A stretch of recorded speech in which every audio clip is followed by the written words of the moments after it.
In 1975, reggae group Burning Spears sang a song entitled Slavery Days. And some of the lines in that song went like this. Do you remember the days of slavery? They beat us, they work us hard, they use us, and they refused us. This song from the reggae genre sings about the atrocities of slavery. It reminds us about the atrocities, it reminds us about the horrors that happened on the plantation and what the African people underwent during the enslavement time period. But also, this song sings about and preaches about liberation and freedom, and also about revolution. My name is Jason Samuel, and I am here this evening to present to you on the topic of From Bob Marley to Chronics. And I am looking at basically whether or not reggae music is still potent and relevant today as a form of revolution. Costa and Bender 2014 wrote a book entitled A Reader in African Jamaican Music, Dance and Religion, and it noted that Jamaican popular music evolved in a unique pattern, starting from the plantation songs into mento, ska, roots reggae, of course reggae music, and eventually moving into dancehall. Of course, there were other permutations such as dub, among others. Afari 2007 wrote a book entitled Overstanding Rasta, Jamaica's Gift to the World. And what he indicated in this book was that the horrors of slavery, the plantation system, the Ethiopian ideology, Pan-Africanism with Marcus Garvey, and the oppression of the Jamaican people during the 1970s gave rise and momentum to reggae music being a revolutionary force. Professor Hope 2006 in her book In the Dancehall alluded to the fact that Jamaican popular music in general will always reflect the oppressed, will always reflect the ideologies of those who have been oppressed, and reggae music by extension reflect the ideologies and the oppression that the Rastafari community will face. So by the 1970s, reggae music became a major form of political activism. From Bob Marley's redemption song when he sang the line, "Emancipate yourself from mental slavery, none of ourselves could free our minds." He was singing at a time when the stratification in Jamaica was so rigid. We came out of the plantation system, and we're supposed to have been part of an open stratified system. But what he was saying in actuality, or in reality, the Jamaican stratification system was still somewhat closed. Reflecting on the work of George Beckford's Persistent Poverty in 1991, George Beckford, a Jamaican writer, was saying that the Caribbean society, by extension, well, Jamaica, reflected the plantation system where white was seen as superior and black was seen as inferior. And even though there was emancipation and eventuality, the independence of Jamaica, society still remained plantation colonial based, where white was seen as better and black was seen as inferior. But here reggae music comes about. Here reggae music comes about to indicate to us that nothing is wrong with being black, that we must be proud of one skin color. So one theme or one theory that applies here to link reggae music to a form of rebellion and revolution is that plantation theory from George Beckford. But something else that comes out very unique about reggae music as a form of revolution is when we bring in feminism and women's rights into reggae music itself. Black or post-colonial feminist writers argue that mainstream feminism is basically too quote-unquote white. where white women are writing about women of color and their history, which is somewhat skewed and at times inaccurate. Meredith Gaspi, 2006, a black feminist writer from the Caribbean, wrote a book entitled Sucking Salt, Caribbean Women Writers, Migration and Survival, Caribbean Women and Slavery. And she writes about the oppression of women. She writes that women of color in the Caribbean undergo many problems that white women may not face. But Lake, 1998, wrote a book about Rastafari and women especially, and why women in the Rastafari faith, they still take on roles like housewife, caretaker, and even mother. It is not that the Rastafari faith is repressive to women. In fact, women in the Rastafari faith are seen as sacred. They are called queens because they bring forth life. They nurture the children into the ideologies of the Rastafari faith. So therefore, women use the Rastafari faith to gain social mobility and advance themselves. For example, the group Alti and Donna in 1978 wrote a song entitled Uptown Ranking. And some of the lines include, "See me in the heels and thing, not pop no style, I simply roots, see me in a khaki suit, see me in a Benz and thing." These women are singing that, or saying to us that even though they are part of the Rastafari faith, they can work, they can go to school, they can buy their own things, they don't need to depend on a man for certain things, and they can still keep to their roots because they are singing, "Not pop no style, I simply roots." So women can use the reggae music as a form of political activism.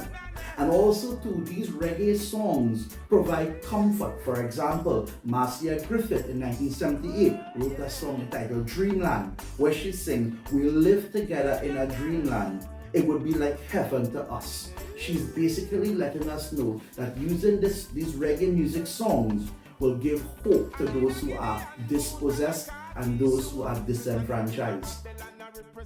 And of course, the Rastafari faith is linked to and the ideas could be linked to Marxism, where there's a ruling class oppressing the working class. And Yuja, 2015, wrote a book entitled The Rastafari Way of Life, Rasta Liberty Book.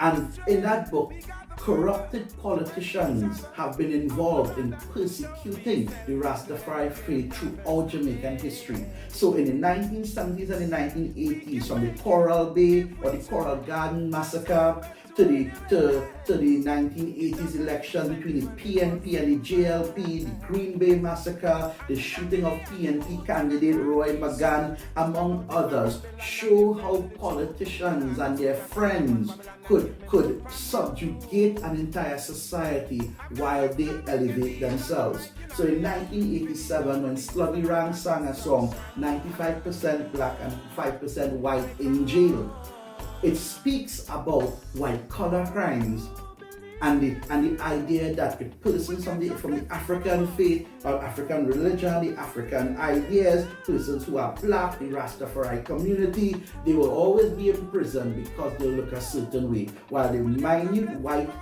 persons in prison, it shows that white collar crime still happens in Jamaica and they will not be persecuted for it. Now, to bring this to the contemporary Jamaican society, there are those who will argue that reggae music has lost some momentum.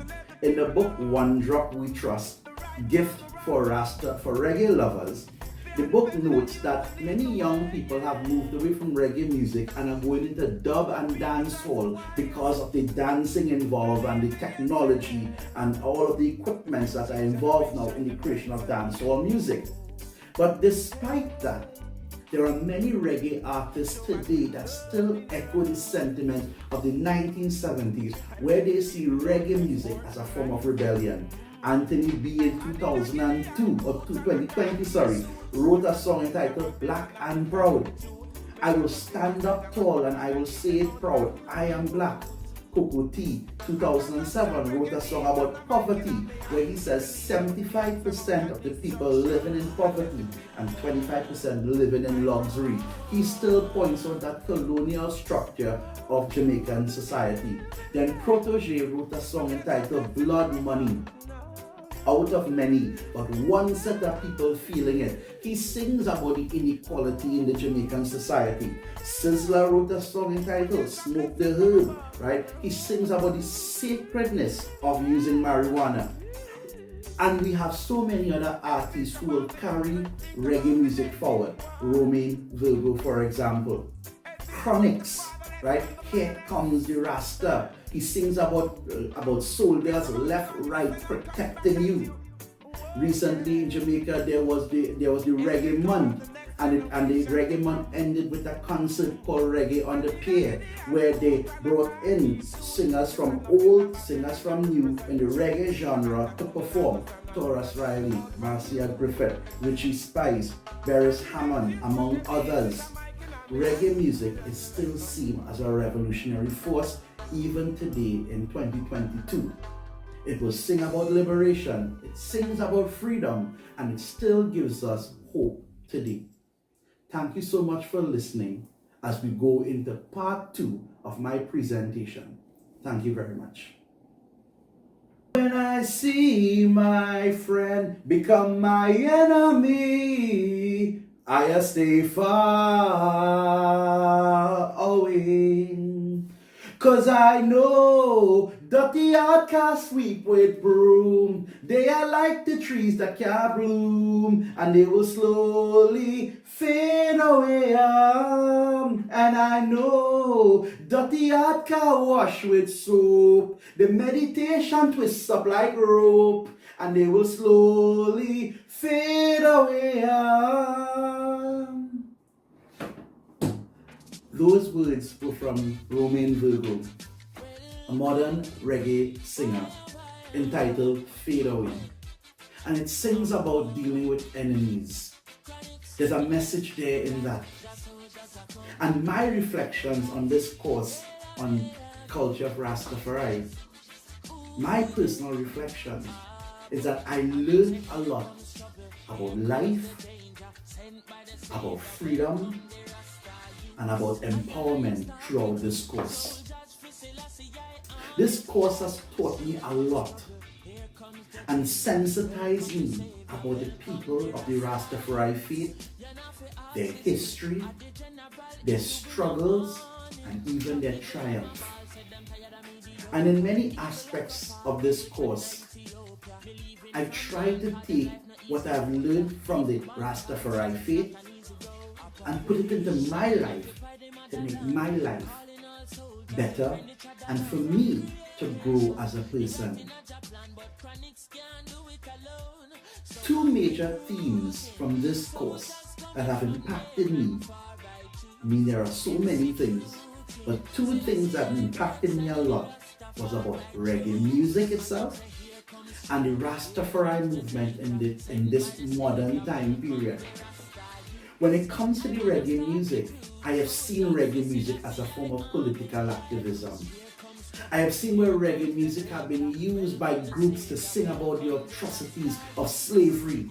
I have seen reggae music being used to sing about the atrocities caused by the corrupted politicians. I have seen where reggae music has been used to empower women to advance themselves. I have seen where reggae music has been used to debunk misconceptions about the Rastafari faith. That's the power of reggae music. I have seen reggae music as a form of political activism.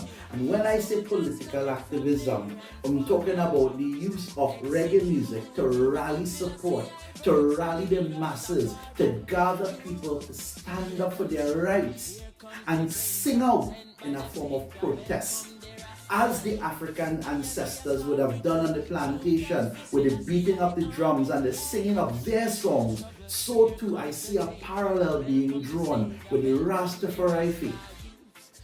And to also bring it into the 21st century, to bring it into the contemporary time period, to talk about where the Rastafari faith is going. I see the diaspora, the Caribbean diaspora, the Jamaican diaspora really spreading the Rastafari culture, the Rastafari dogma, the Rastafari ethos globally.